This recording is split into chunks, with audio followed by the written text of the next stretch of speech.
പുതിയ അപ്ഡേറ്റ് എന്താണെന്ന് നോക്കാം. എന്തായാലും 3 ഇംഗ്ലീഷ് ലീഗ് മിഡ്ഫീൽഡേഴ്സ് വന്നിട്ടുണ്ട്. ജെറാർഡ്, പാർക്ക് ജീസൺ, പിന്നെ നമ്മുടെ വിൽഷീർ. എങ്ങനെ ഉണ്ടാവും നോക്കാം. എന്തായാലും ഒരു പെനാൽറ്റി അടിച്ച് തുടങ്ങാം.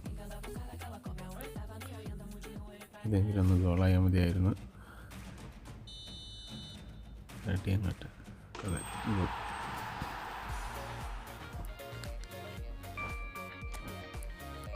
ഇപ്പം നിങ്ങൾ ആർക്കെങ്കിലുമൊക്കെ ജെറാർഡിനെ, പാർക്കിനെ അല്ലെങ്കിൽ വിൽഷീറിനൊക്കെ കിട്ടിയെങ്കിൽ ഒന്ന് കമൻറ്റ് ചെയ്യണം. എങ്ങനെ ഉണ്ടെന്നൊന്ന് അറിയണം, എന്നിട്ട് എടുക്കണം.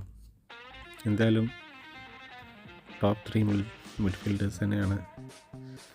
പ്രീമിയർ ലീഗിലെ ടോപ്പ് 10 മിഡ്ഫീൽഡേഴ്സ് എടുത്തു കഴിഞ്ഞാൽ അതിലെന്തായാലും ഉണ്ടാവും ഈ 3 എണ്ണം. ഇതിൽ ആട്രിബ്യൂട്ട്സ് ഒന്ന് എടുത്ത് നോക്കാം എങ്ങനെ ഉണ്ടെന്ന്. സ്റ്റീവൻ ജെറാർഡ് CMF ആണ് വന്നിട്ടുള്ളത്. എത്ര 29 വയസ്സിൻ്റെ കാർഡാണ് പുള്ളി. കുഴപ്പമില്ല, ബോക്സ് ടു ബോക്സ് വലിയ കുഴപ്പമില്ലാത്ത അട്രിബ്യൂട്ട്സൊക്കെയാണ്. ഇമ്പ്രസീവ് എന്ന് പറയാനൊന്നുമില്ല, എന്നാലും ഓക്കെ. പിന്നെ നമ്മുടെ പാർക്ക് ജീസൺ 28 വയസ്സിൻ്റെ ബോക്സ് ടു ബോക്സ് LMF കാർഡോ ഓക്കെ, കുഴപ്പമില്ല. ഫിസിക്കാലിറ്റിയാണ് വന്നിട്ടുള്ളത്. ബൂസ്റ്റർ.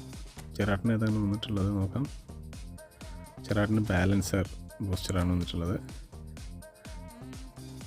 പിന്നെ ജാക്ക് വിൽഷീർ, ഒരു രക്ഷയില്ലാത്ത അട്രിബ്യൂട്ട്സാണ് ജാക്ക് വിൽഷീറിന് വന്നിട്ടുള്ളത്.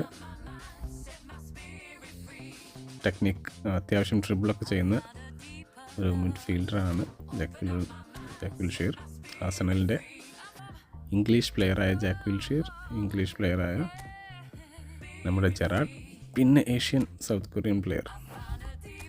അപ്പോൾ ഇതാണ് 50 കോയിൻസിൻ്റെ ഇവൻറ്റ് വന്നിട്ടുള്ളത്. ഇത് തന്നെയല്ലേ? അതെ, ഇത് തന്നെയാണെന്ന്. അതെ, ഇത് തന്നെ. പിന്നെ കളിക്കാം. അപ്പോൾ എന്തായാലും ആർക്കെങ്കിലുമൊക്കെ ഈ 3 എണ്ണത്തിൽ ആരെങ്കിലുമൊക്കെ കിട്ടിയിട്ടുണ്ടെങ്കിൽ എങ്ങനെയുണ്ടെന്നൊന്ന് കമൻറ്റ് ചെയ്യാം. അപ്പോൾ ഓക്കെ.